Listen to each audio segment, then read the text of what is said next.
$155 ming 11 sotiyu 9, 12 soti esa ham bo'ladi. Men uyda holatni ko'ryapsizlar, tuyagimda turibmiz. Marg'ilonda kirishimizda mana yerda 2 xona bor. Общий 5 xona, bitta oshxona, plus podvali bor ekan. Uyda holati juda ham chiroyli, uy katta.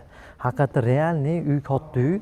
Sababi bemalol qurilish qilsiz bo'ladi. 3 xonaga beton quyib qo'yilgan. Mana to'g'rini ko'ryapsizlar. Mana shu yerda men eski uyni bitta buzib tashlab turib, hamma yo'limda yig'ishtirib, ashundan bitta vaqalatni 2 etajli qursiz mana shunaqa chiqadi. Uyda fayzi bor, chiroyli, katta, keng. Kirishingizda mana shu yerda robot bo'lsa, uyda oldi ham juda ham 25 metr chiqadi uyda bu tomoni. Uyni ko'cha tomoni. 20 dan oshiq. Kilo oqsalang baraka qilib yuboramiz. 155 ming baho aytilyapti. Bu kelishadigan xonasi bor.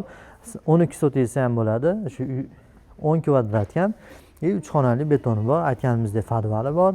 5 xona uyi bor. Kilo oqsalang sizlarga baraka qilib yuboramiz. Sog' bo'linglar.